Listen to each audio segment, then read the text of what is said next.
Got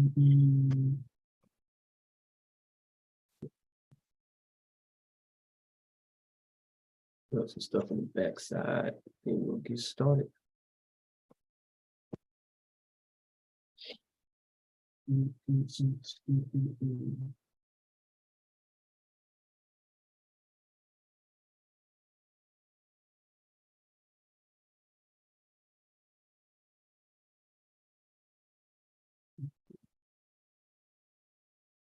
You hot? Screen lagging real quick. Hold on. Let me get this stuff out. Ready. You live? All right. All right, cool. Hello, and welcome to another week of the Lost Confederacy channel, where we focus more so on that first letter in the acronym, which is acronym APOW, which is American. Today you have myself, Chief Biko, Chief Alligator, as well as Chief Quietwater. And we got a special show for y'all today. Special day. Happy birthday to Dr. Martin Luther King. And that kind of just falls right into alignment with what we've been discussing thus far over the past few weeks, really about past month and a half now, in regards to just, breaking down, walking through this timeline with the Civil Rights Act and just the timeline of our history in general. So it's, right in alignment with what we've been discussing. So we're going to actually sit and park here for a minute and really discuss exactly what happened to Dr. Martin Luther King. I'm pretty sure a lot of y'all have seen the community posts we posted, a lot of engagement. So definitely shout out to everybody who's been engaged, who's been, again, just actively engaged, commenting, and taking this journey with us. Actually, right now, if you could, Chief Quietwater, I'm not sure what you're looking like in the chat, but definitely, if you could just shout out a few people, a few names that you see in there, because definitely want to give our appreciation to those viewers. Definitely. Hello there, Willie Lily. I know that you tap in often. Aduke, Cherokee, Tolu. Definitely, I see those names a lot. So thank you guys so much for the support. Absolutely. And taking this journey with us of learning this information. Absolutely. And I'm pinning some of the things that we're going to be discussing. I'm pinning those to the top tonight, so it's easier for you to access. Perfect. And how we going to start off today? Because we got to continue to, sometimes regurgitate that same information because, our group of people likes to fall asleep for some reason, like we have short-term memory. So, this is going to really fall right into alignment with what we'll be discussing today. So without further ado, I'm going to go ahead and play this video of the, what was his name? The Anti-Defamation League leader. I forget his name, John something, I believe, for the Anti-Defamation League, just pretty much explaining how this government, and I don't even like to say the word infiltrated because we'll kind of break down into it, but this government is full of militia members. So again, without further ado, I'm going to go ahead and play this video. We'll get right into it. Anti-Defamation League's Center on Extremism is out with an in-depth analysis of a leaked Oath Keepers membership list from a year ago, which finds there were hundreds of names on it of current or former elected officials, law enforcement officers, and members of the military.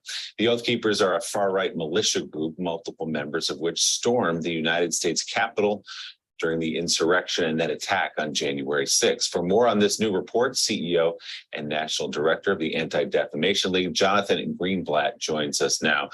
Jonathan, thanks for being with us. So take us through the report that you all did, how you got your hands on the list, and what were some of the more troubling aspects of what you found?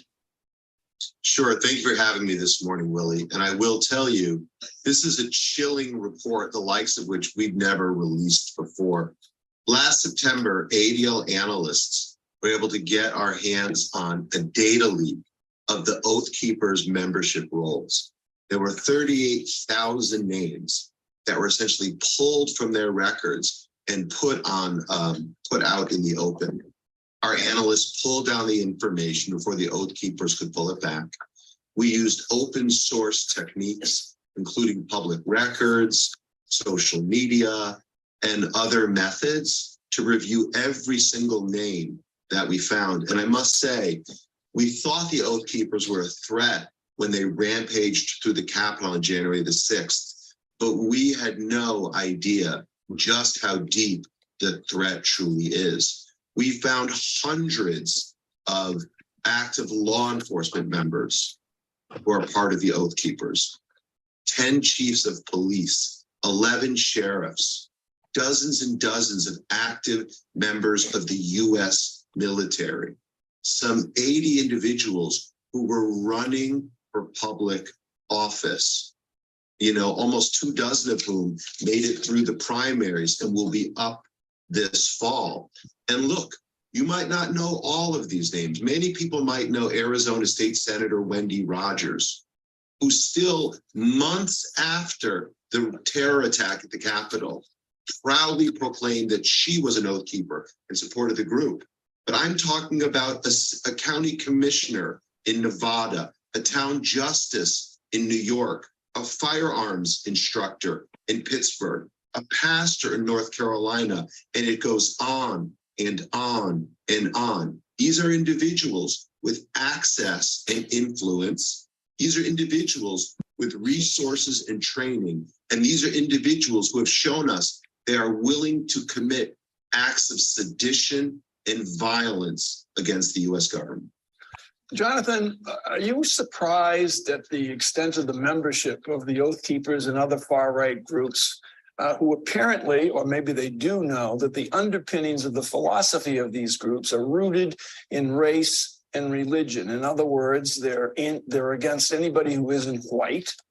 And Jewish people obviously have a target on their backs based upon their philosophies. Does this surprise you at all that their membership is so diverse in a sense? It somewhat does. I mean, look, right-wing extremism is the spectrum. We know that, Mike. And so there are white supremacists, there are sovereign citizens, and indeed, there are these armed militia groups. We know organizations like the Proud Boys, Tario, the head of it, is Hispanic. And indeed, there is some diversity among the Oath Keepers. But I think what's more frightening is the fact that they, for a long time, have prioritized recruiting active and retired law enforcement and military. We thought, Mike, they weren't being successful. We were wrong. We have a problem with an enemy inside our own ranks who has committed, as the Oath Keepers do, to uphold a higher oath, not to have fidelity to our commander-in-chief or necessarily to the jurisdictions where they work, but to their notion of the Constitution and a holy obligation that, again, puts minorities, puts Democrats, and puts ordinary citizens in their crosshairs. CEO of the Anti-Defamation League, Jonathan Greenblatt, thank you very much for coming. So yes, definitely wanted to play that video before we get started today, because it's going to pretty much fall right into alignment with what we'll be discussing. As we, again, break down not only just the whole civil rights era, but also just focusing in on Dr. Martin Luther King and how tomorrow it'll be pretty much a shit show in regards to, what they'll portray as Dr. Martin Luther King. We just got to realize, we got these people that actually, we know who killed him as far as this government, and then we'll allow this government to tell his story. That in itself is backwards. So, not going to break down too much into it right now, but we'll definitely be digging into it. So definitely, if you all have any, questions or anything, definitely give us that feedback, that engagement tonight, because we'll definitely be going in tonight. But without further ado, I'll start with this week's inventor. And this week's inventor, we have Lewis Latimer. I think Lewis Latimer, Latimer. Let me go ahead and pull up this document. And I'm surprised we haven't even done him yet. When I was going back and looking at the timeline, he's pretty much really the inventor of the light bulb. Everybody says Edison, but Edison pretty much stole his blueprints in regards to the light bulb. But I found out another patent or another invention that he's credited for, which is the evaporating air conditioning. So it's this actual image here. So apparatus for cooling and disinfecting. And basically what that did was pretty much take the moisture, I'm guessing, out of any type of wet environment and just have it go to like a dripping pan. That way it doesn't, create any mold, doesn't, hold any type of bacteria or diseases or things of that nature. An actual patent number for this invention is 334-078. And it was granted January 12th, 1886. So just a few days past, that would have been, definitely over close to 200 years. So basically about definitely over 100 years from today. So January 12th, 1886. And this is the apparatus for cooling and disinfection. Disinfecting, and here's another pretty much graph of the figure. And again, this is Lewis Latimer. And he doesn't own, or last time I checked, family doesn't receive any benefits from this invention or any other invention that he is credited for. Next, we have As far as his birth date and all of that, any information on that? birthday. Hold on, let me see what I put there. Yeah, birthday was September 4th, 1848. So September 4th, 1848, he was born in Chelsea, Massachusetts. So Chelsea, Massachusetts is his birth state. And yeah, September 4th, 1848. Let me change that to 12. And next we will have Chief Alligator with this week's Dr. Woodson quote. Pull that up real quick. And what quote were you thinking about doing this week? I'm gonna do quote 1. We read Dr. Carter G. Woodson quote every week. For those that don't know, he is the inventor of what we know as Black History Month. So when you think about quote unquote Black History Month or American History Month, if we're going to say it correctly, Dr. Carter G. Woodson was the one that created that. Quote 1, philosophers have long conceded, however, that every man has two educators, that which is given him and the other that which he gives himself. Of the two kinds, the latter is by far more desirable. And that sticks out to me because that's pretty much what we're doing in the digital world or in the YouTube space. We cannot rely on the school system to tell us about who we are. We have to do that upon ourselves. Definitely agreed. Same. And following that, we'll have Chief Quietwater with this week's legal definitions and maroon historical points. Okay, legal definition number 1, American, indigenous to America. Number 2, descendants, one who follows in the bloodline of an ancestor, either lineally or collaterally. Number 3, slavery, a situation in which one person has absolute power over the life, fortune, and liberty of another. Number 4, prisoner of war, a person, usually a soldier, who is captured by or surrenders to the enemy in wartime. Number 5, school, an institution at which instruction is given in a particular discipline. Number 6, education, an enlightening experience. Number 7, recovery, a return to a normal state of health, mind, or strength, the action or process of regaining possession of something stolen or lost. And lastly, the maroon historical points. And the maroon historical points, number 1 was a person escaping slavery, seeking freedom, or breaking the law. Number 2, providing unity and a strong defense came first. Number 3, maroon leaders were first and foremost military figures. Number 4, Maroons established guerrilla warfare, planting sharp sticks in thick grass. And number 5, Maroons knew their European enemies' language, defenses, and plans. Thank you, Chief Quietwater.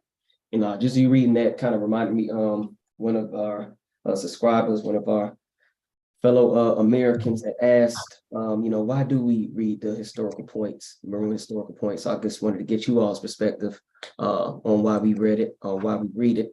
As I pretty much told him, it's pretty much keys to nation building. But definitely wanted to get you all's thoughts that way. We're engaging with the audience as well. I think it's important that we repeatedly repeat doing it every week, simply because to ingrain it in people's head, the stuff that we need to do, like the recovery part of everything in regards to, it has to be a strategic plan in order for us to regain what we've lost, basically, or what have been taken from us. So it's not something that we could just do. Is going to take steps in order for us to get to that point. Gotcha. Definitely agree with that. You're on mute, Chief Alligator. Yeah, for me, it would be Maroon historical point number 2, number 3, and number 5. Number 2, providing unity and a strong defense came first. Defense wins championships. Number 3, our leaders have to be military figures. We've said this before, that we're the only group of people who have preachers or religious people as our leaders.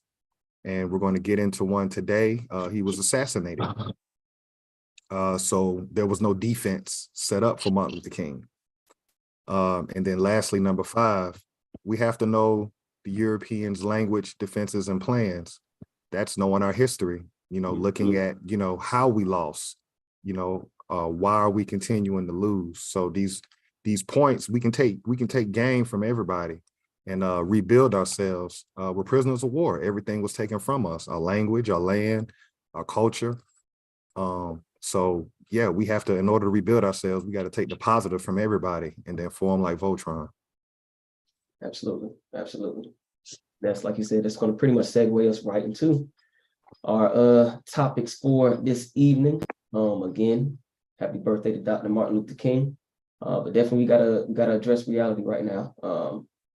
Address the elephant in the room. When it comes to our people, a lot of folks don't want to talk about this situation.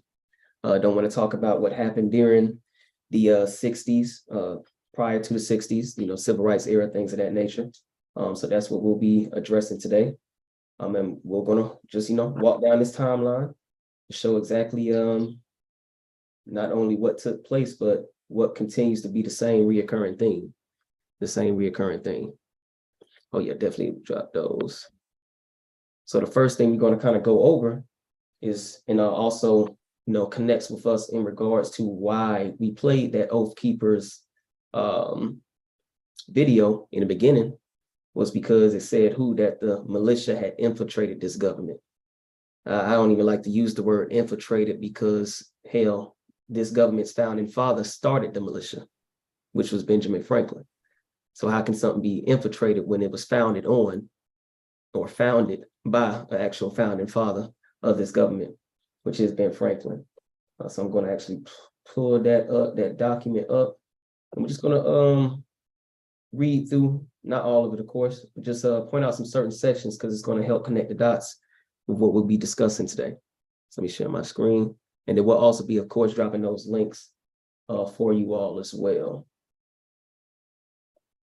Let me drop this link real quick.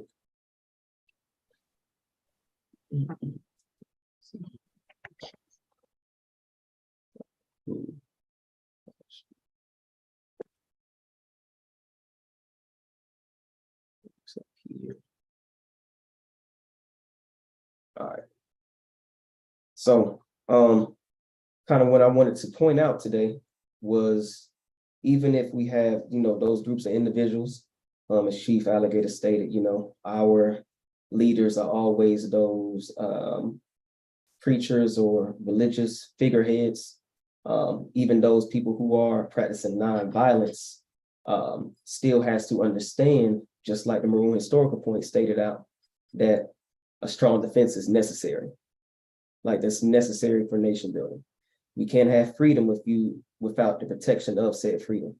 And even these individuals, these Europeans, knew that from day one. So I definitely just want to highlight something here in regards to that, which is the Quaker. So I'm just going to read this first little paragraph here, not too much, and just kind of show the parallel between, or pretty much what we can take from certain things, and again, apply it to our own group of people. So as we see here, whereas this province was first settled by, and a majority of the assemblies have ever since been, of the people called Quakers, who though they do not, as the world is now circumstanced, condemn the use of arms in others, yet are principled against bearing arms themselves, and to make any law to compel them thereto against their consciences would not only be to violate a fundamental in our Constitution and be a direct breach of our Charter of Privileges, but would also in effect be to commence persecution against all that part of the inhabitants of the province.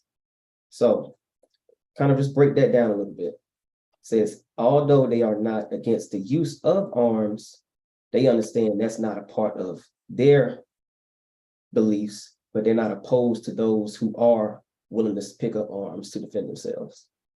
So we just parallel that with our group, especially, you know, again, religious leaders. We talking about the civil rights. Who were those people in those civil rights? Most of them were religious leaders. We posted a community post with Hosea Williams, Jesse Jackson, Martin Luther King, and Ralph Abernathy, all who religious leaders. So they're saying, although we don't believe in ourselves of picking up those arms, we're not against our people defending themselves. So I kind of just wanted to highlight that because it seems to always be a point of conflict in regards to us not being willing to take that step. And we see in this, you know, first sentence that their majority religious group, the Quakers, saying, hey, we not with it, but we not against people that's willing to take up those arms. So kind of just wanted to, you know, point that out and let y'all kind of build on that.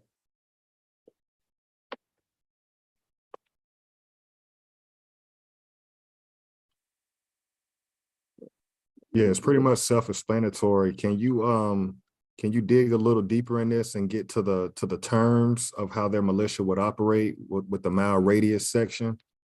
But this clearly shows that everybody of a group of people is not going to be willing to bear arms. But yeah, the Quakers clearly understood that in order for them to be protected, they had to allow that group that were willing to do so. And so, like you said, it's funny how we got family members that will fight in respective branches of the United States government, but when it comes to us defending our own kids and family members, all of a sudden it's blasphemy. So we're being hypocritical amongst ourselves, basically, which is why the world comes over here and why we get such a lack of respect. I'll say this and pass the mic. I've learned through my own personal experiences, when you really want to be in control of something, you have to create the habit of saying no. And as of right now, as a group of people, we don't say no to anything. We don't say no to being killed. We don't say no to our inventions being taken. We don't say no to anything. And therefore, that's why we don't run anything. There has to be a standard. I'll stop right there. I definitely agree. Peace is not getting us anywhere. Marching is not getting us anywhere. We have to stand up and we got to fight. That's the only way that we're going to be able to regain any kind of control over what has been taken. We're going to have to definitely fight in order to get it back. So I definitely agree. No, definitely in alignment with that. And you stated the radius, right, in regards to people from certain areas have to be, hey, we're gonna have to call upon you in regards to that. Let me see. Keyword search wouldn't pull it up for you. Nah, not when I put in mile radius, mile or radius. I did see here.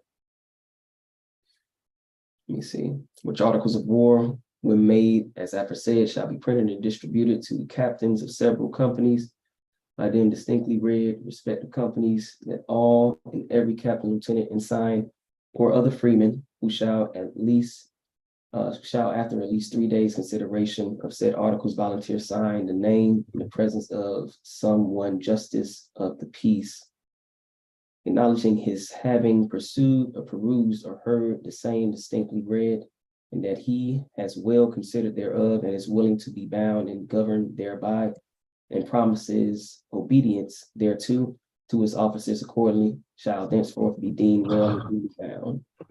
So that's just talking about them being in alignment. Okay, I'll search for it in depth. You can flow through.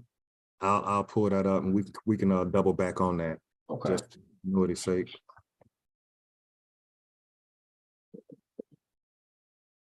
Stuff here. So that is pretty much the ground floor. Understanding that even though your religious belief may be different, we all have to understand self-preservation is key. So that's pretty much exactly what we'll be discussing here. So our first document pretty much is going to show the FBI having an understanding of pretty much knowing exactly where Dr. Martin Luther King was, pretty much having surveillance on him. And in doing so, pretty much was in cahoots with actually having this happen here. So I'm going to start here on page 16. Actually, let me read what was the problem. And let me know if I need to zoom in here, because I know it's a little small. Let's see if this will get a little bigger. How does that look?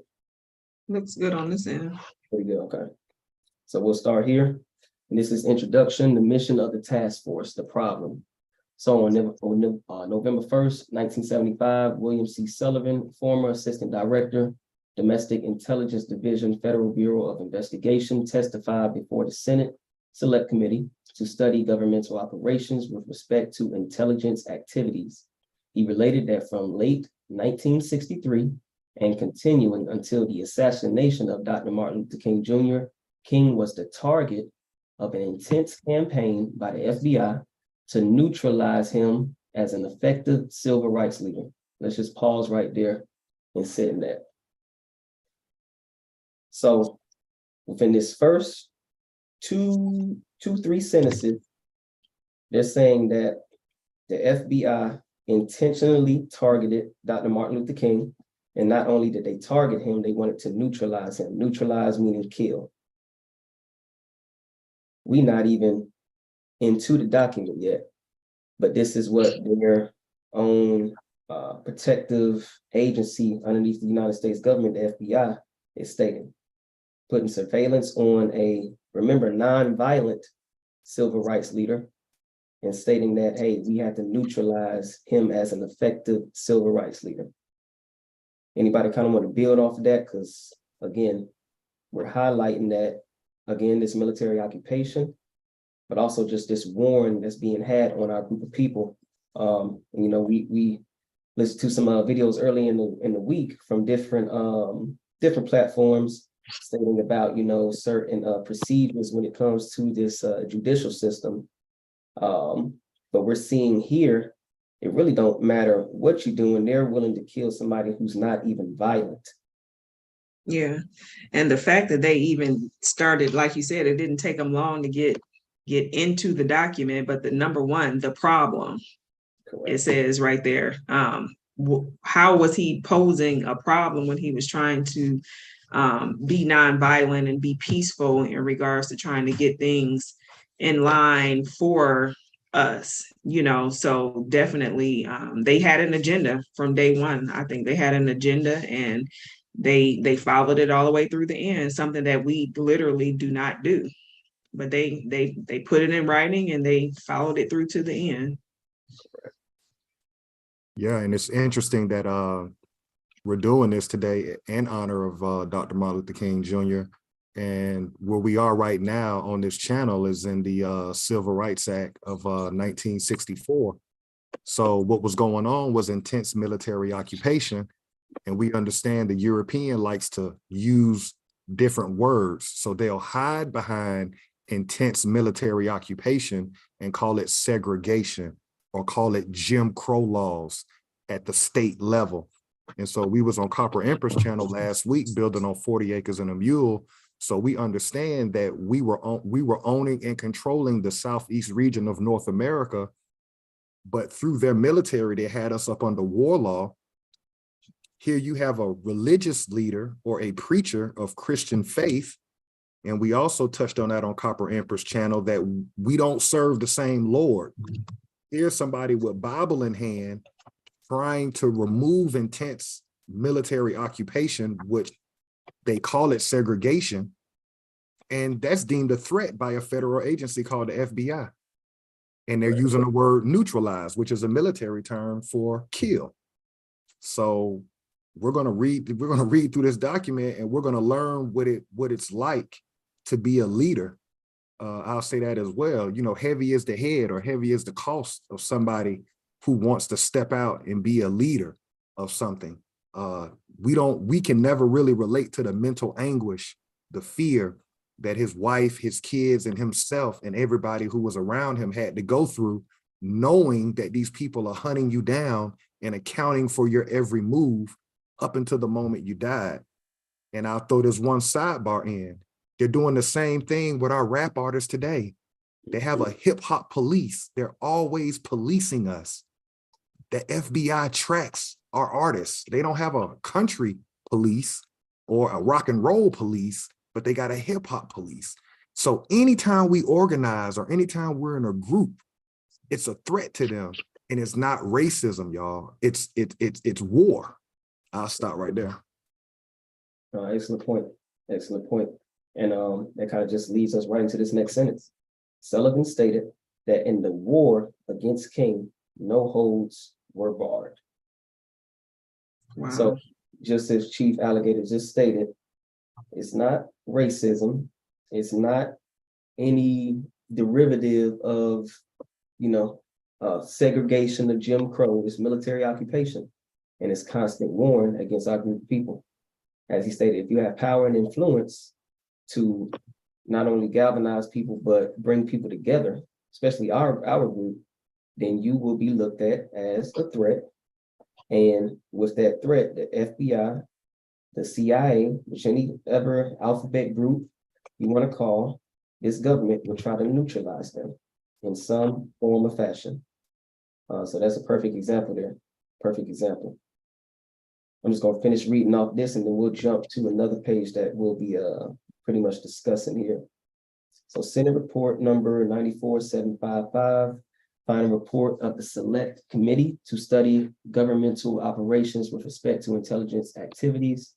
This and other testimony describing this FBI counterintelligence campaign against King reached the public through the news media. As a consequence, there was a regeneration of the widespread speculation on the possibility that the Bureau may have had some responsibility in Dr. King's death and may not have done an impartial and thorough investigation of the assassination.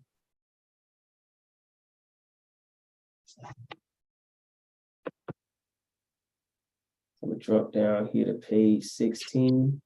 And before you get into that, Chief Biko, that last little section you just read, aren't we still witnessing that today, y'all? Where people back then, after they assassinated King, the people felt that the government had something to do with it. And so the government was going to investigate itself. The FBI was going to investigate itself. We're watching the same thing in 2023. They'll kill you on video, and then they'll say, we're going to do an internal investigation. Nothing's changed.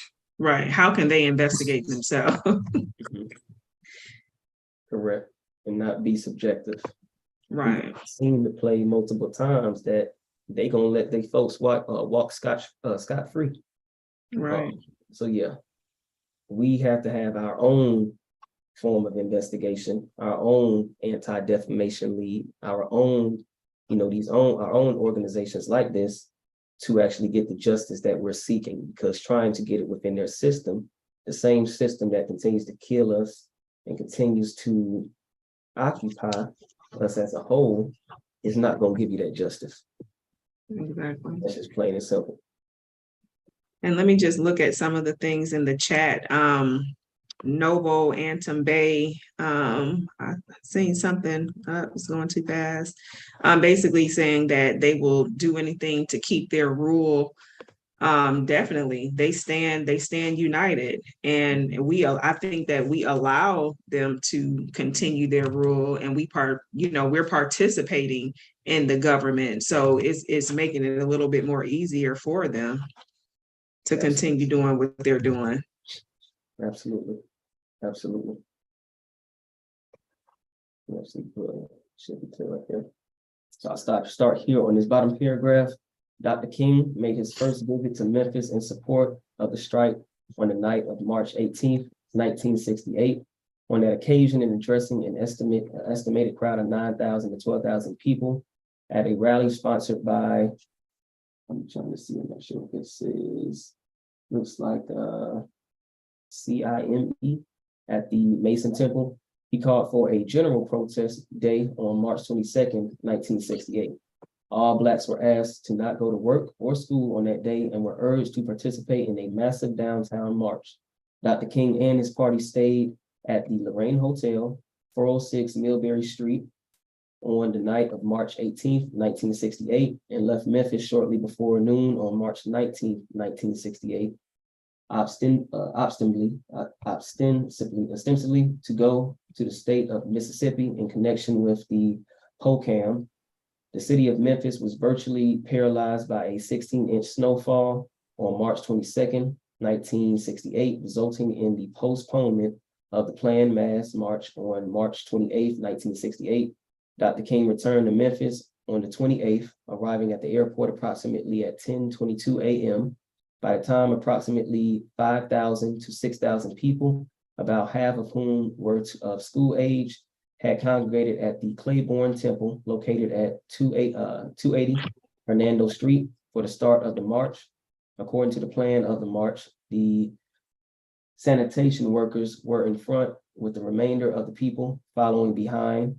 The march was to proceed north on Hernando to Beale Street, thence west on Beale Street to Main Street, and north on Main Street to City Hall. I'm just going to kind of park right there. Very descriptive.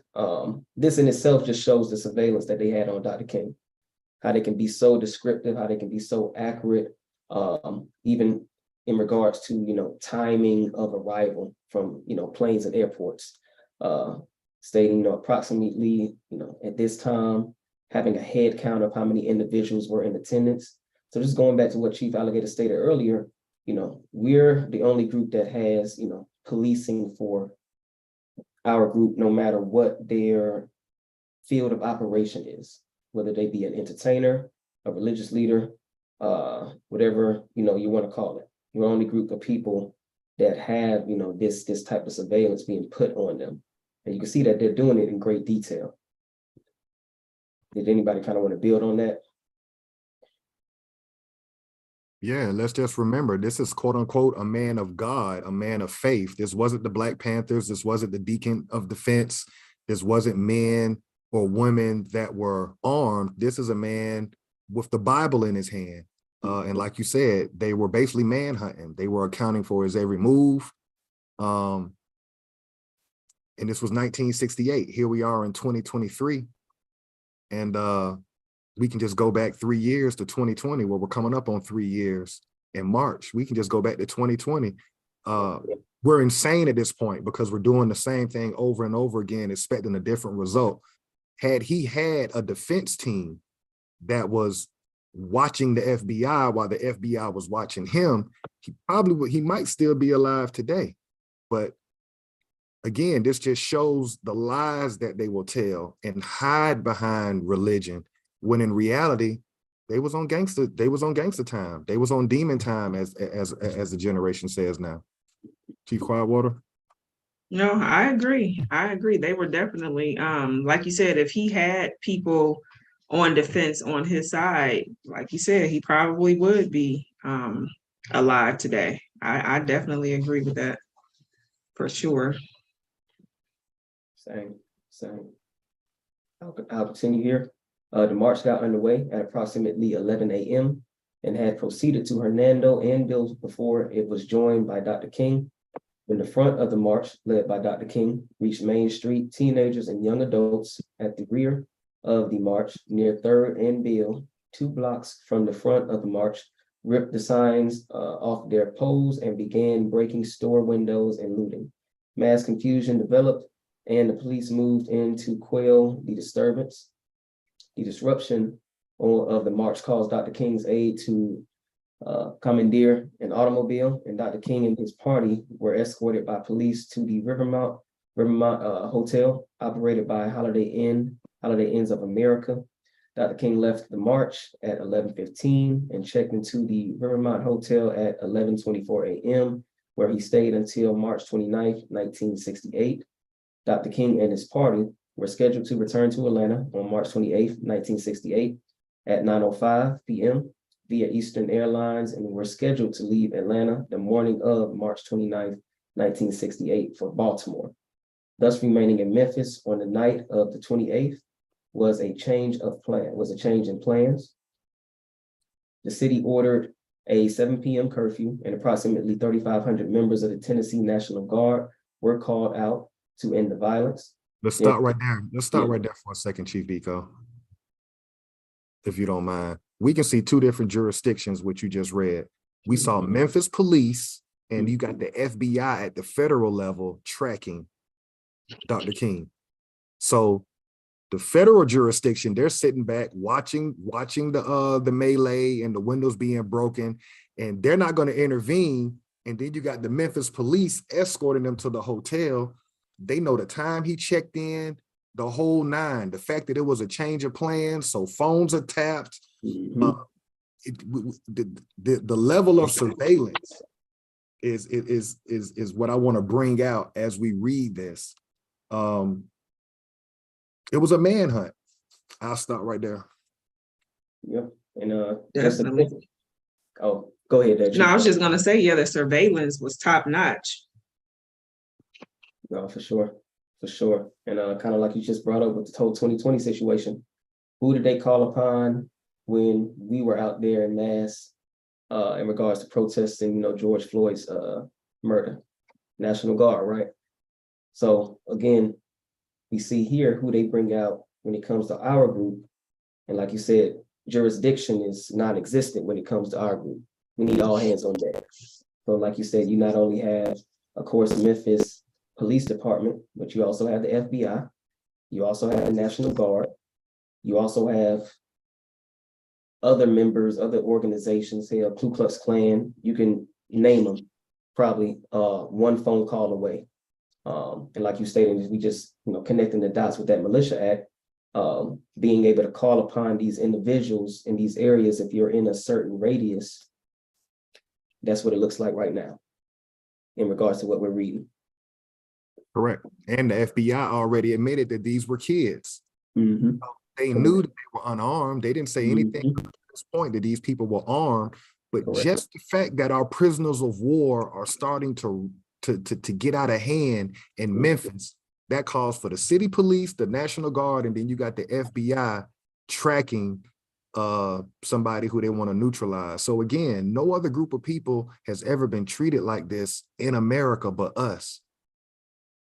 Nobody. The Asian doesn't have this story. The Mexican doesn't have this story. So again, learn how to say no, people. You're not going to include us in the fictitious black and brown. You're not going to continue to call us black. We have to learn to say no. We have a direct gripe against this government. This government has been doing this since Special Order 15 in the fake Civil War. Correct. I'll continue here. During the disturbance, 4 Blacks were shot, 1 fatally. Approximately 150 fires were set, and over 300 persons were arrested. Approximately 1% of the marchers engaged in looting and violence, and many of these were people who were criminally inclined and who had been in previous trouble. By March 29th, 1968, issue of the Memphis Commercial Appeal reported that many of the looters and window breakers were Black Power advocates, and that several wore jackets of the invaders. However, other sources, including Lieutenant E.H. Arkin of the Memphis Police Department, indicated that many high school age students had put the word invaders on their jackets for effect and were not necessarily affiliated with the BOP movement. The violence and disruption of the march was of great concern to Dr. King because of the possible effect it might have on the planned POCAM. Therefore, he voted to return to Memphis and demonstrate that he had not lost his effectiveness in leading nonviolent marches. Dr. King, together with his SCLC staff, returned to Memphis April 3rd, 1968 at 10:33 a.m. After a press conference at the airport. The group proceeded to the LORRAINE Motel, arriving there at approximately 11:20 a.m. At about 12:05 p.m., Dr. King left the LORRAINE Motel for a meeting at the Seminole Methodist Church. Security and Surveillance report of GP Times Inspector, Memphis Police Department, dated July 17th, 1968. So again, right here, just showing that surveillance, I mean, plain and simple. Dr. King announced at this meeting that his purpose in returning to Memphis was to lead a mass march on April 8th, 1968. However, on April 3rd, 1968, United States District Court Judge Bailey Brown issued a temporary restraining order against further marches in Memphis. Dr. King returned to the LORRAINE Motel at 2:25 p.m. and sometime that afternoon, federal marshals served him and his aides with the restraining order. All right, let's stop right there. Go ahead. We're all adults. Everybody in the chat. Have you ever heard of the court issuing a restraining order against somebody? Normally, somebody has to physically go down and file a complaint and say that you're threatening them. It's between people, person to person, rather than okay. Right. This is the government filing a restraining order against him. Wow. And you said earlier that out of the 300 people arrested by the Memphis Police Department, they admitted that only 1% was actually looting. So doesn't that rhyme with 2020, y'all? Mm-hmm. How many of the youth got federal charges? Because Donald Trump said it was going to be a federal charge for the youth to be out there. And this ties right in with Black Lives Matter. All the money that Black are raised, how many of those cases are you fighting to get federal expungement from the youth that was out there after seeing George Floyd get lynched? Exactly. It's all over again. It's the same thing. But in the chat, have y'all ever heard of the government putting a restraining order on you? Not a woman going down doing a restraining order, not a man going down doing a restraining order. The district level court put a restraining order on this man. It just further shows POW status. Y'all can, I'll part right there. No, yeah, you're absolutely right. I've never heard that ever for the government to put a restraining order. So it's an agenda, and it is exactly what happened in 2020, the exact same type of situation. Exactly the same. So nothing has changed at all, which should be clear for us to understand that it has to be more than just getting in the streets and rioting and marching and having signs. It's going to take much more than that in order to see any kind of change.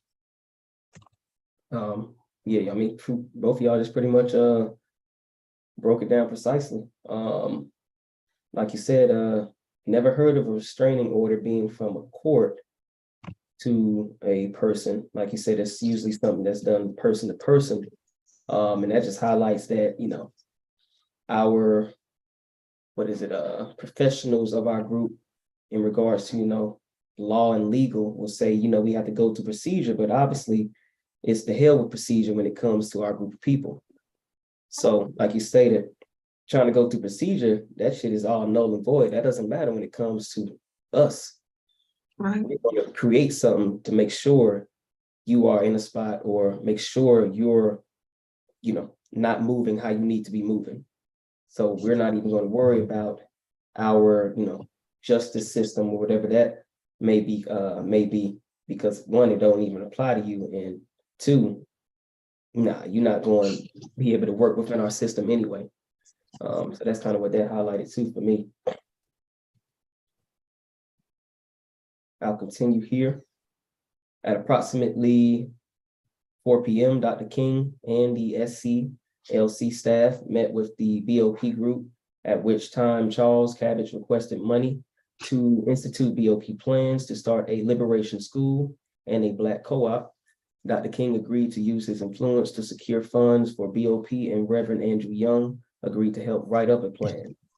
It is believed these concessions were made to BOP in order to keep them in line and prevent them from following a violent pattern.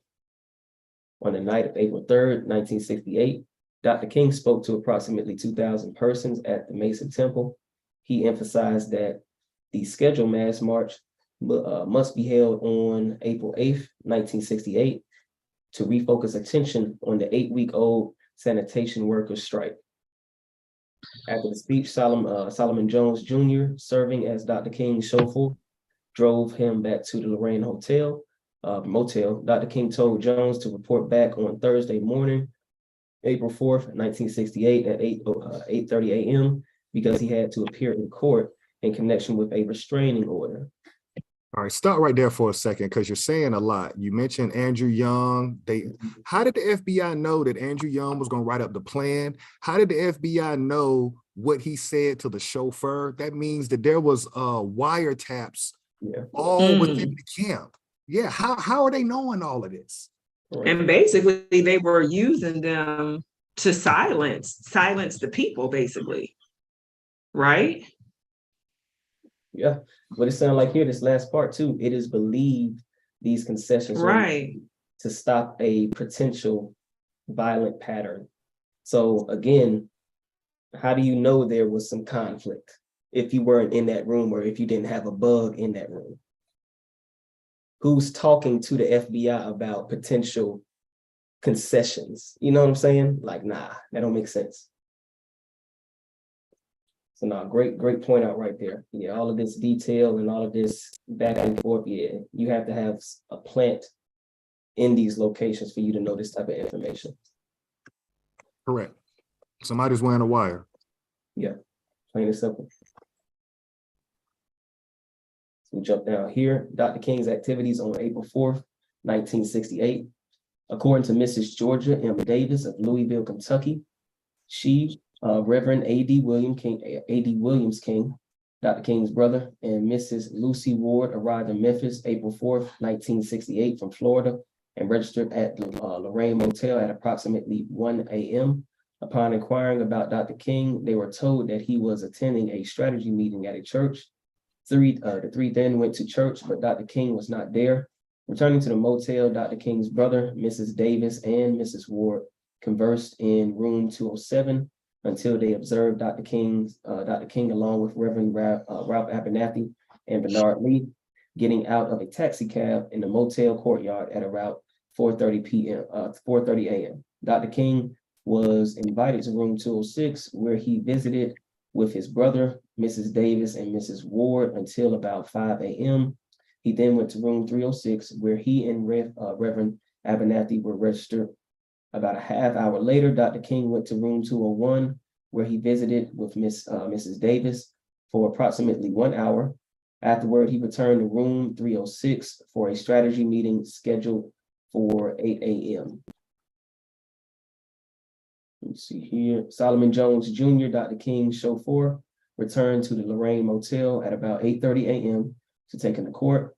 However, Reverend Andrew Young advised Jones that he was going to court instead of Dr. King. Therefore, Jones was requested to remain at the motel.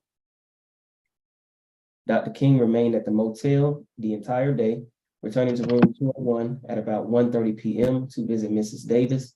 He was later joined in room 201 by his brother, Mrs. Ward, Abernathy, Lee, Young, and attorney Chauncey Exridge.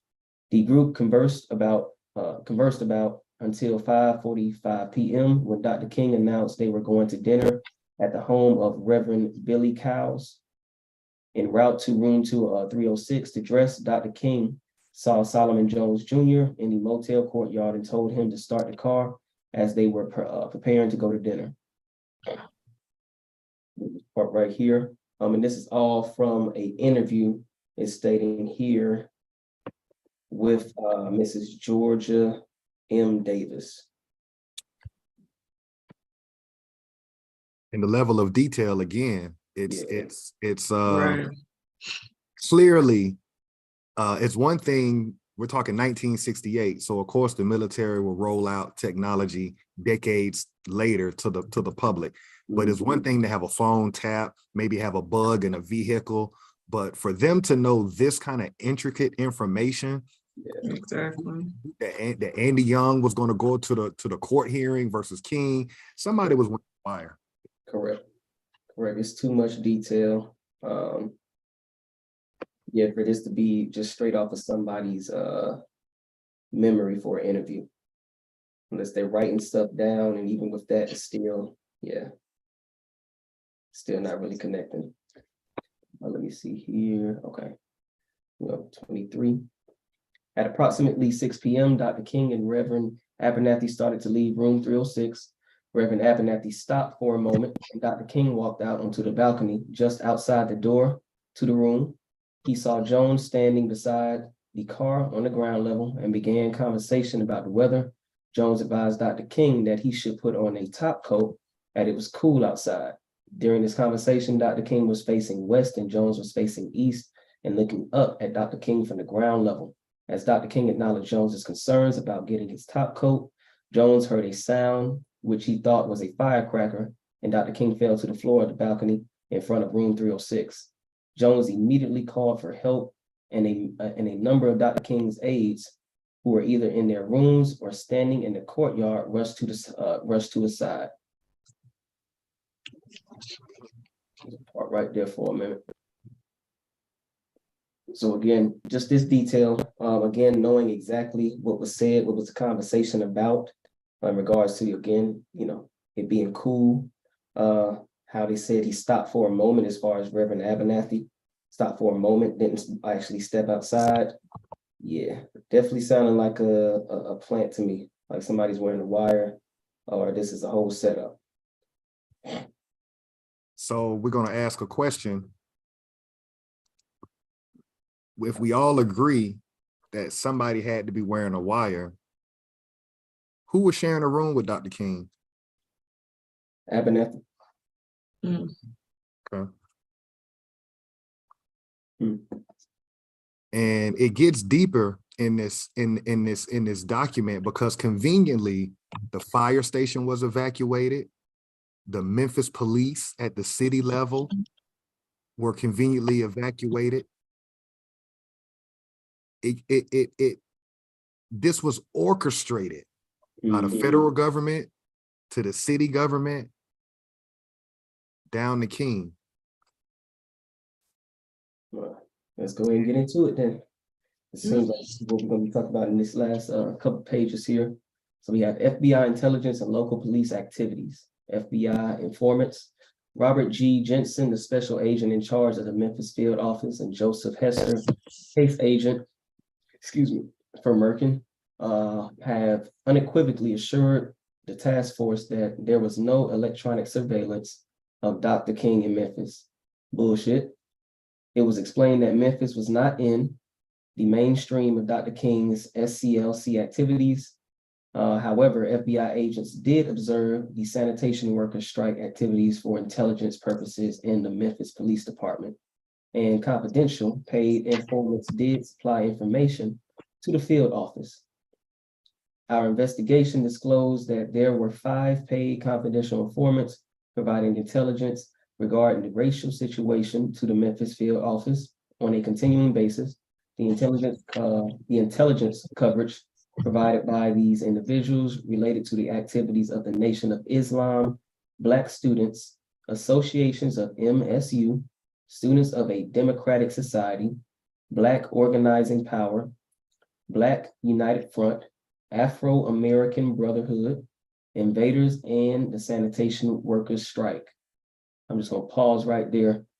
Again, when we started this bill, we stated how they'll always continue the same play, kill somebody, then we'll have an internal investigation.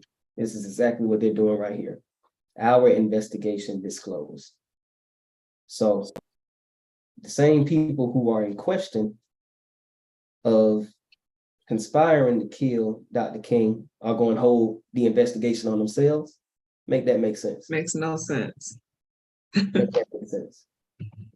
You think I did something, so I'm gonna do an investigation on myself to see if I did said accusation. Who does that? Interesting. Right. Just talking structure, very interesting that when King was assassinated, the FBI is sitting there accounting for all of it. So those agents never tried to intervene. They're just the overseers to make sure the job was done, because they're watching all the movement. They're watching the Memphis police. They're watching, you see what I'm saying? They're being tracked by these FBI agents. They So just they know sit back everything. verifying that, yeah, the threat's been neutralized. Correct, correct. We just here to observe and make sure that the plan goes accordingly. That's exactly what they're pretty much stating. So like you said, okay, let's just say you didn't have surveillance on them, but you had surveillance on everything else that was going around this time, around this location, around this individual and Dr. Martin Luther King. So yeah, like I said, I call bullshit on that. Let's see here. Talking about 5 confidential paid informants, but again, that's a smoke screen. That's a 3-card Monty trick. This is FBI record. You're accounting for his every step when he leaves Memphis, when he comes back, how many people are being arrested by the Memphis police, the fact that the district court filed a restraining order against the man. Yeah, you got all this information up until the moment at 6:04 p.m., April 4th, 1968, when he was shot, and you're sitting there accounting for it, whether you're sitting across the street in a car or wherever y'all were at. You're just the head coach. You're just making sure the players on the field run the play correctly. Correct. And like you said, you got all this detail, this data, this information, but you're saying here, have unequivocally assured the task force that there was no electronic surveillance of Dr. King in Memphis. Yeah, you're giving all They're this telling on themselves. Yeah, you're giving all this breakdown of when he entered the airport, when he got on the plane, where he's arriving from, which state he's arriving from. You said Florida in one of the pages. Like, come on now. Your story isn't even lining up. So I'll continue here. There is no evidence that the activities of these informants related directly to Dr. King. Moreover, there is no evidence that would suggest that these informants were connected in any way with the assassination of Dr. King. MPD, Memphis Police Department, infiltration of the invaders. In addition to the paid FBI informants, an officer of the MPD infiltrated the invaders in an undercover operation. The officer, who was later exposed and is no longer with the MPD, was interviewed by the task force. The undercover assignment began in February of 1968 for a specific purpose of infiltrating the invaders, who became active about the same time of the sanitation workers' strike. According to the officer, the MPD was primarily interested in the invaders, not Dr. King, because the MPD was concerned about what they might do. The police officer was, in fact, accepted as a member of the invaders and participated in their activities. On the evening of April 4th, 1968, when Dr. King was shot, the informant had been on a shopping trip with Reverend James Bevel and Reverend James Orange.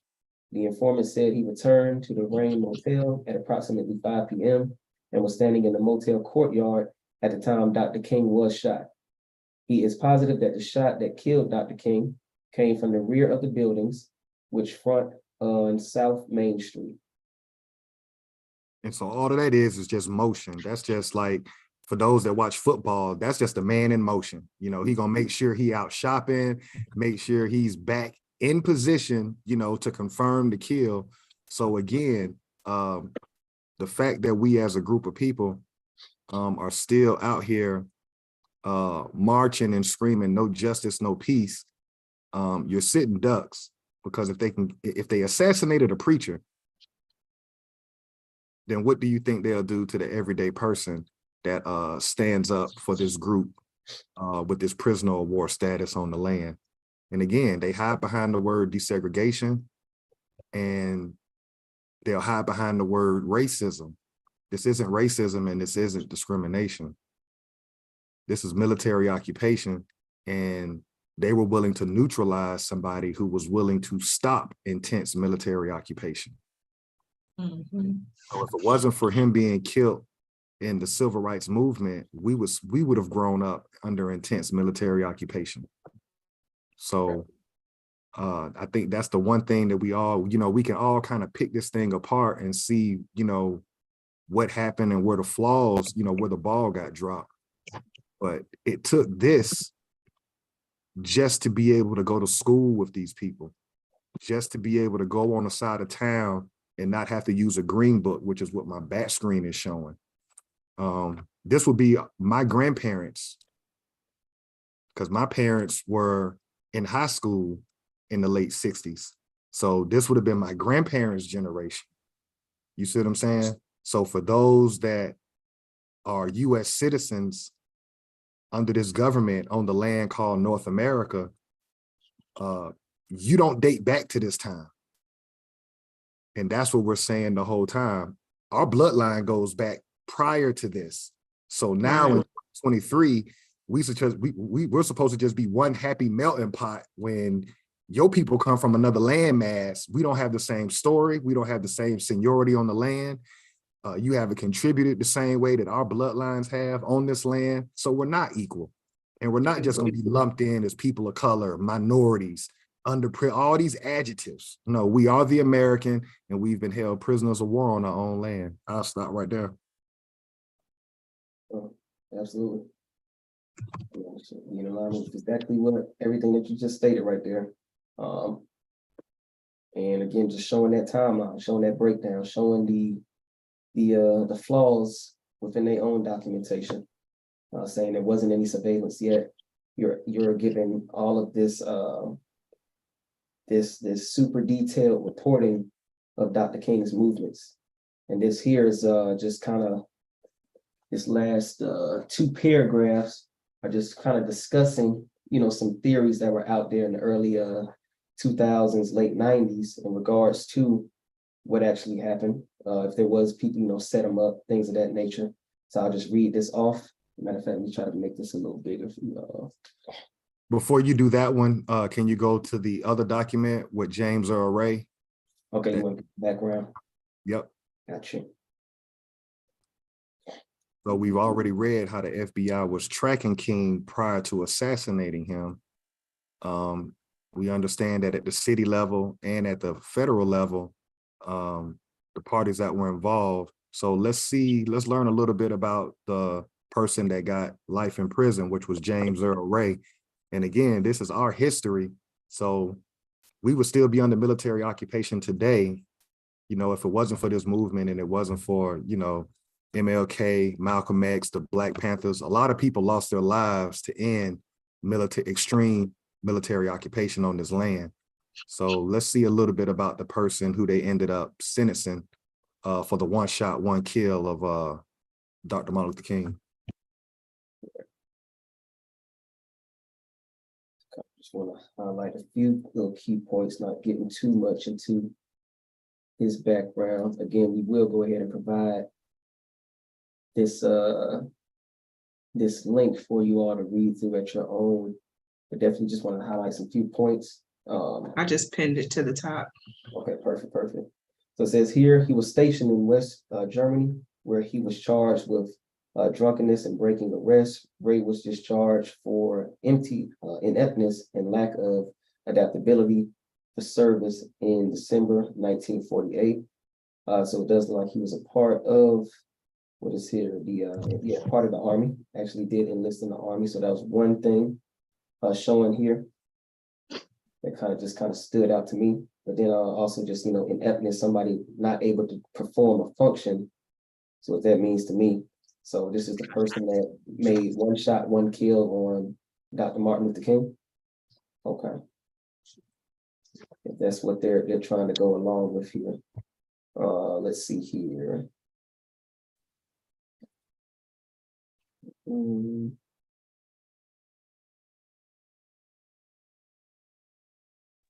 This section right here just tells you about James Earl Ray.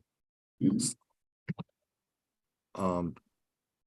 can read a little bit about this up until the point where just read these you stopped at December 1948, read those next couple of sections underneath so we can just get an idea of who James Earl Ray was. 1948. Okay, got you. So shortly after Dr. King was pronounced dead, his body was taken from St. Joseph's. Skip down, go up, gotta go back up. Okay, right here. So after his discharge, Ray returned to stay with his grandmother in Alton 3rd, and embarked on a life of odd jobs and jail sentences. He worked for the WRIITEN Rubber Company in Chicago until he was laid off in September 1949, and then left for Los Angeles, California. On October 11th, he was arrested for robbing a cafe and was sentenced to 90 days imprisonment. Upon his release from jail in Los Angeles in the spring of 1950, he traveled back to Illinois, where he worked until May 52. During the time he attempted to earn his high school diploma at night, he robbed a cab driver of $11.90 on May 6, 1952. He was found guilty of robbery and incarcerated at the state penitentiary at Joliet, and later at the state prison farm in Pontiac until his release March 12, 1954. Ray then moved to Quincy. On March 7, 1955, Ray and an accomplice, Walter Rife, broke into the Kellersville, Illinois post office and stole 66 postal money orders, as well as a validating stamp. The two men fled to Miami, Florida, but were arrested in Missouri. On their return, Ray pled guilty to the robbery, and on July 1st, 1955, was sentenced to 45 months at the federal penitentiary in Leavenworth, Kansas. Ray was paroled from Leavenworth in 1959. He robbed 2 grocery stores in St. Louis, Missouri, and 1 in Alton during the summer. Let's see here. 58, he was eventually captured and tried for the St. Louis robbery in December 1959. On March 17, 1960, he began serving a 20-year sentence at the Missouri State Penitentiary. Ray tried to escape November 1961 and again in 1966. Following the second attempt, he was examined at the state hospital in Fulton, Missouri, and determined capable of standing trial for escape. On April 23rd, 1967, Ray did escape from the Missouri State Penitentiary. Over the following 11.5-month period, he traveled extensively in North America, residing in such cities as Chicago, Montreal, Birmingham, Los Angeles, and Atlanta. On the afternoon of April 68, posing as John Willard, Ray rented a room at the Memphis rooming house near the LORRAINE Motel. That day, Dr. Martin Luther King Jr. was assassinated as he stood on the second-floor balcony of the LORRAINE Motel. On May 7, 1968, the Shelby County Criminal Court named James Earl Ray in an indictment for the first-degree murder of Dr. King, and an international manhunt culminated with Ray's capture at Heathrow Airport in London, England on June 8, 1968. Following extradition proceedings in England, Ray was returned to the United States on July 19, 1968. Ray pled guilty to the murder of Dr. King on March 10, 1969. Judge W. Preston Battle sentenced him to 99 years in the penitentiary. So That's important. We wanted to read that because everybody needs to know, and we needed to have a digital record of this as we honor Martin Luther King Jr. on his birthday. I know Judge Joe Brown and a lot of other people believe that he was not the killer. And so when you go, after we can finish reading this document, when you go back to that Department of Justice document and read what they say, I just wanted you to read this so people understand. During that time, a lot of people felt like James Earl Ray was not the killer. But again, we're letting these people inventory themselves and do their own investigation. So put a pin in what we just read, because we'll come back to this after we finish reading information on this document. Great point, great point. So this document here, again, is just Department of Justice. Again, just kind of going over some theories that were being mentioned late 90s, early 2000s. One being exactly what you stated there, Chief Alligator, just with Judge Joe Brown, as well as a lot of other people. But this is what they said were the findings for this theory. Questions and speculations may always surround the assassination of Dr. King and other national tragedies. Our investigation of these most recent allegations, as well as several exhaustive previous official investigations, found no reliable evidence that Dr. King was killed by conspirators who framed James Earl Ray, nor have any of the conspiracy theories advanced in the last 30 years, including the Jowers and Wilson allegations, survived criminal examination. We recommend no further federal investigation of the Jowers allegation, the Wilson's allegation, or any other allegation related to the assassination unless and until reliable, substantiated facts are presented. At this time, we are aware of no information to warrant any further investigation of the assassination of Dr. Martin Luther King, Jr. So once again, they're playing our daddy. Right. We're the minor in this situation because we don't have our own investigating team. So again, here we are in 2023. When our people get killed, we let them look at themselves. That's not how inventories work. If you have a mentor or somebody in your life, there has to be somebody who's not attached to the situation. Look at the situation. They are attached to it and they're inventorying themselves, and you wonder why nothing changes. So clearly they're saying here, this is a closed matter. The man that we said did it. He dead and gone now. And that's it. That's it. Period, point blank. Don't ask no more questions. Correct. There will be no, the last sentence, we are aware of no information to warrant any further investigation of the assassinations. So. Done Right. talking about it. Copper Empress dropped something in the chat that they killed him at the hospital. Even if that's true, these people are saying we're not looking into it anymore. Mhm. The root of the problem is we don't have our own organization to inventory To them. demand it, yeah. Right. We have to have our own, but we have to think outside the box and create our own.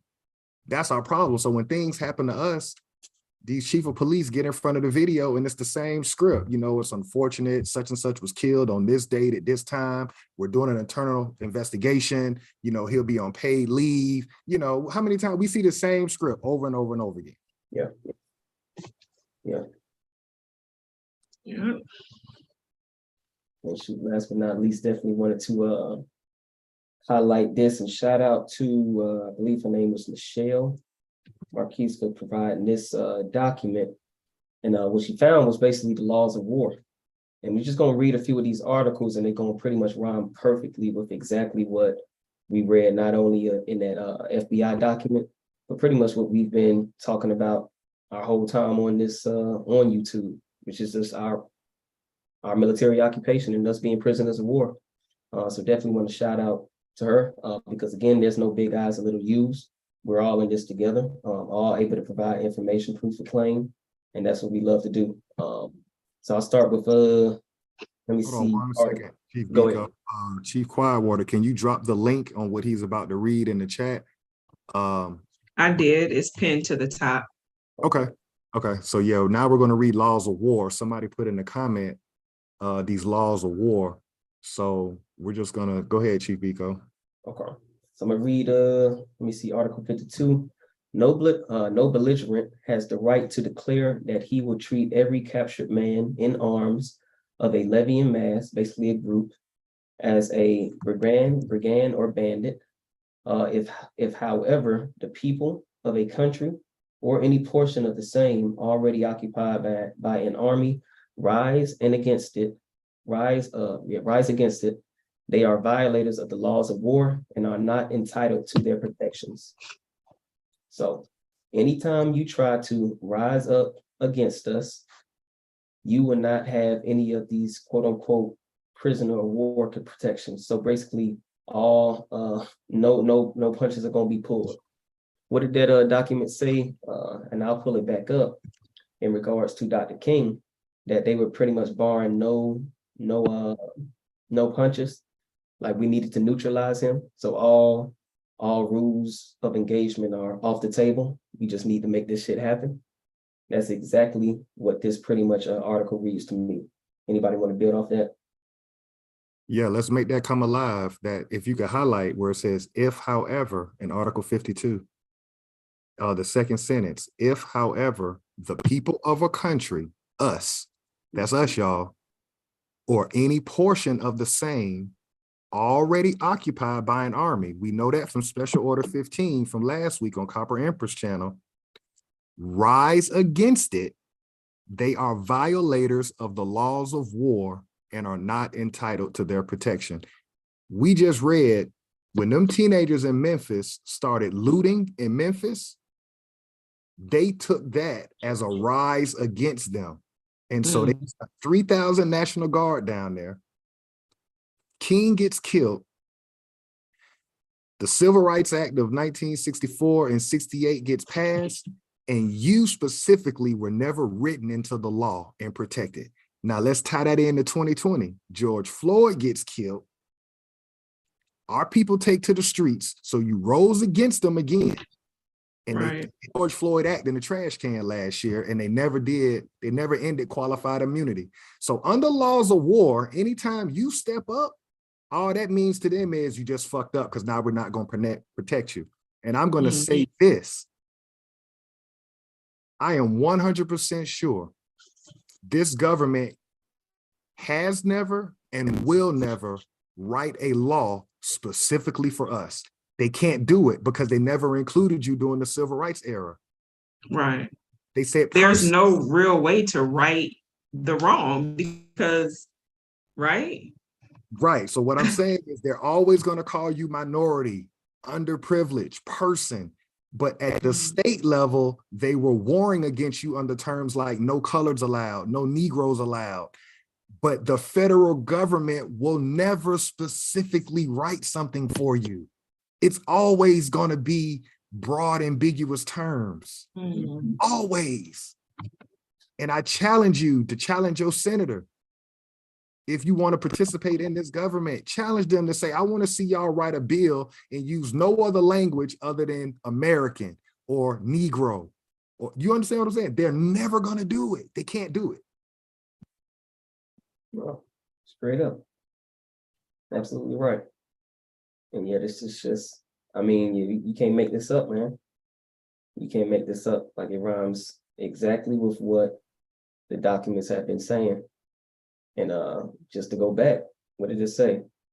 So Sullivan stated that in the war against King, no holds are barred. I mean, pretty much damn near verbatim with what this article states. And there's so many other, other examples within these articles. Let me see. Well, hold on. Before you leave off that one, let me add one more thing in there just to show you the bait and switch. We were saying defund the police when Biden got in office. They switched it to sensitivity training. See, they're never gonna protect you. Wow, sensitivity training. Right. So the murders have never stopped. So now you got people saying, now you got people who look like us are playing dumb saying, well, maybe that ain't working. You think? We were saying defund them, but again, they're acting against us under laws of war. It's just an ugly reality, man. It's just an ugly reality. It is what it is. Wow. Yeah, no, that's real. That's real. And also, shout out to another commenter just for having the discussion. I believe is Noble Atumbe having a discussion with his or her brother, and basically the brother saying something along the lines like, how can we be prisoners of war when we can have all that access? And just really wanted to highlight this article here. A prisoner of war is subject to no punishment for being a public enemy, nor is any revenge wreaked upon him by the intentional infliction of any suffering or disgrace by cruel imprisonment, want of food by mutilation, death, or any other barbarity. So I can speak for myself.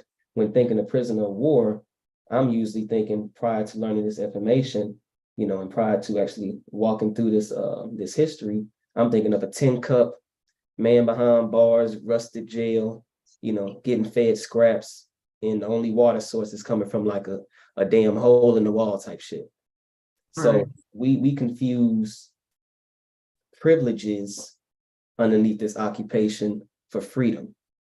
That's a good one. In doing so, we thinking, okay, we're not prisoners, but just because we can drive around the city, or just because we have access to certain things. But we just showed an example of Dr. King. He had access to those things, but he was still under surveillance, right? He still got killed, right? So no matter your status, all that shit is off the table when it comes to our group of people. Just because you may have a little access does not equate to freedom.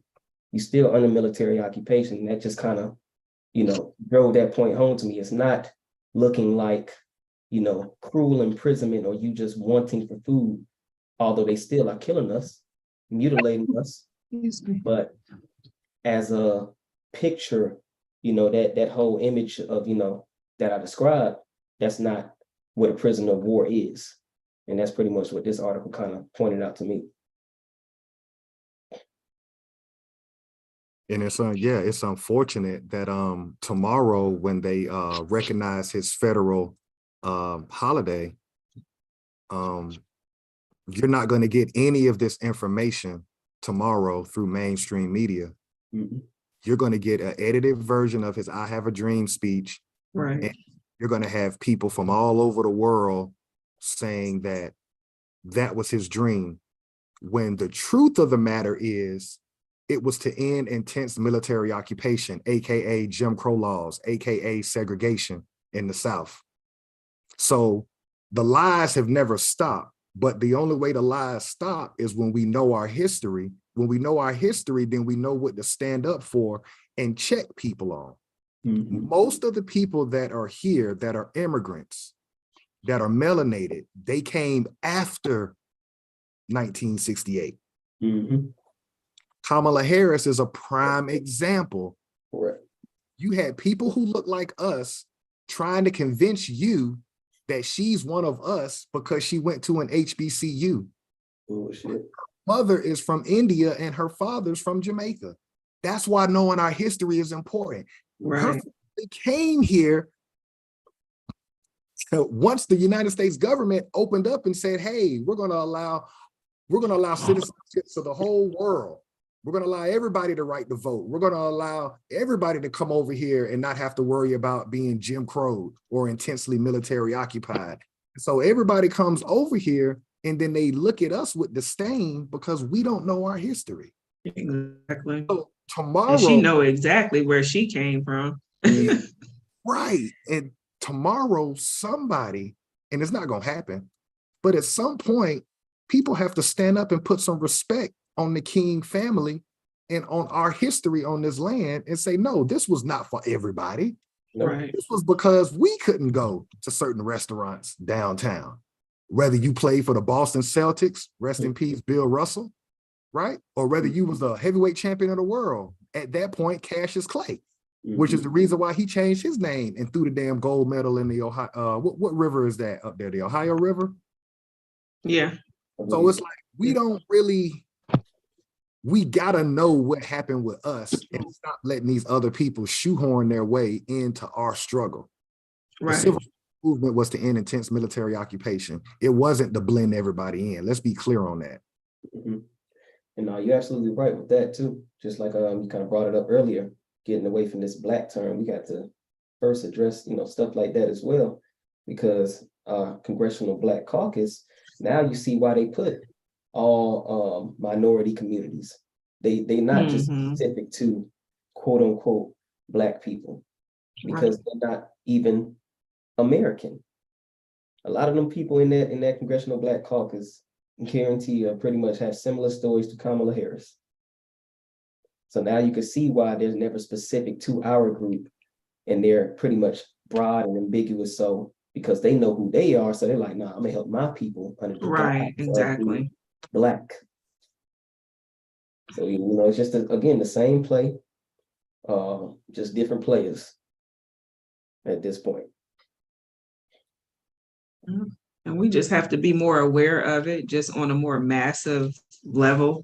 You know, I think we are waking up. Hopefully we continue to wake up, because it's going to take more than just a few of us to understand what has happened. You know, the fact that we're reading it. It's, I always say, it's in black and white, but it's right here in front of our face. It's like we have to understand it and wrap our brains around it, that we were never a part of it. Therefore, there will never, like Chief Alligator just said, there will never be anything written specifically for us to make a change. So we can't ask for anything to happen. We have to do it ourselves. We can't ask them to do anything. It wasn't intended for us. In my closing statement, it's been an awesome bill. Grandmaster Jay, see, I wasn't alive. I wasn't even born in 1968. The only time in my lifetime that I saw a group of men and women stand up and not go out in the public without arming themselves and not be arrested in mass was in 2020. And it's very interesting that that man is now incarcerated for bringing attention to Breonna Taylor's murder by the Louisville police. Mm. She never had a murder trial, and now he's in federal prison. So it's the same play, but people who look like us were laughing at the people who went out there in arms, that got the ball rolling for Ahmaud Arbery's murder by pulling up, who shut down Stone Mountain on July 4th, the Europeans' biggest holiday. Then they went to Louisville, Kentucky to bring attention to Breonna Taylor. That's the only time in my life I've ever seen us stand up and not get maced, shot with rubber bullets, Right. arrested. So we know what it looks like if we want to bring a claim in the public with our people. It's just unfortunate that we don't support and back the people Right. who are willing to stand up. So They shut that down fast as heck too. So everybody that's saying, what do we need to do? What do we need to do? You just had it. Yeah. You just had it in 2020. Yeah. And mighty interesting that people on the internet who never got from behind the computer were throwing salt at the people who were actually out there. And that was a litmus test. That's the first time in my life that I ever saw. I said, damn. Yeah, they're not gonna lock them up. Who people that's out there like that? Yeah, they're not locking them up. Matter of fact, the people were working with them. Right. Why? Because power respects power. Correct. It hit different when the people on the other, when the rabbit got the gun, all of a sudden it's negotiating terms. Well, how long y'all gonna be out here? What y'all plan on doing? Versus going out there with signs talking about no justice, no peace. They got the paddy wagons waiting on y'all. That's my closing comment. And it's something for us to think about, that we saw in our lifetime what it looks like to stand up and not to be armed and ready. And have results that come from it. Mm-hmm. And actually have results that come from it, like you stated. There was no case prior to them going to Louisville. You got to think about that shit. They reconstructed the case because they was going to do exactly what we just read in that those last two paragraphs. We not investigating this further. Had they not pulled up with them straps, then that when Breonna Taylor's family wouldn't even got a dime, let alone a case. So again, there was results that take place. So again, just circling all the way back, even if you're not with picking up arms yourself, you got to be able to support those that are, whether it's housing, providing resources, etc. And that's just a part of nation building. That's just part of us, again, reading those maroon historical points. Look, first and foremost, military defense came first. Right. Somebody in the chat posted, I guess it's Sanuku. said we need to follow Neely Fuller Jr.'s plan, not pick up weapons and get destroyed. I would disagree with that because we've had too many towns that have been burned and destroyed without being protected. Even if we did Neely Fuller Jr.'s plan with the 8 areas of activity, how you gonna protect yourself? Correct. Like, You have a defense. I mean, me growing up, both my parents always told me, protect yourself. And it's just interesting how we became adults and we forgot that natural law principle. First law of nature is self-preservation. Correct. We Right. just read Dr. King, what happened to him because there was no protection. So it's no way around. Well, I ain't gonna say there's no way around it, but history definitely rhymes. If we're gonna continue to do the same thing over and over again, why would we expect a different result? We could build a whole Black Wall Street. I'm gonna use the word American Wall Street, but y'all understand when I use black. We all know black is a misnomer, but you can build your own thing, pick any city in North America, and what's stopping another Tulsa situation Correct. without defense? Nothing. Right. You could build it, but without defending it, you won't have it for long. Exactly. And that's just, hell, any business. Business have security. You walk in Walmart, they got security. Right. They You have ain't some just type gonna of- walk out the Yeah. door with Walmart. you got some type of security system or presence. So like Yeah. that's just a part, again, that's just being in alignment with nature. So yeah, I mean, it has to be done. Either that or we'll just be wiped out. And that's just the reality. Anything else y'all want to say on this subject before we end off tonight? But definitely a great build, great engagement. Definitely. I think we covered everything.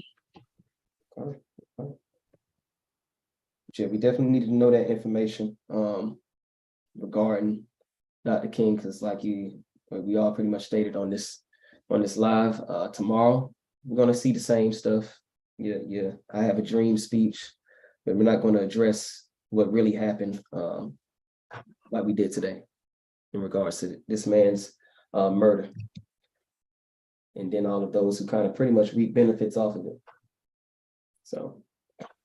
Correct. And Copper Empress, you're getting a little bit ahead of us. She put in the chat about the 1968 Civil Rights Act. We're getting there. We're getting there. But our people do need to know, once we get to that document, that's like the nail in the coffin, because then that's the sheets completely snatched off the bed. And then you're gonna look at everybody who's been calling you Black, Afro-American, people of color sideways. So yeah, we with you. We just doing one document at a time, walking down this timeline. But it's definitely been a good bill. And once again, tomorrow is his day that's recognized. Put some respect on his name, and don't do nothing tomorrow. Hell, I think we've taken enough ass whoopings on this land that is federally recognized. Stay your ass at home. Find something else to do. Thanks.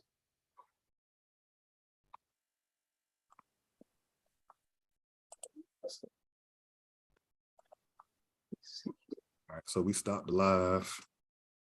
See, it say still live on this thing. Yes, still alive. You got the recording off though.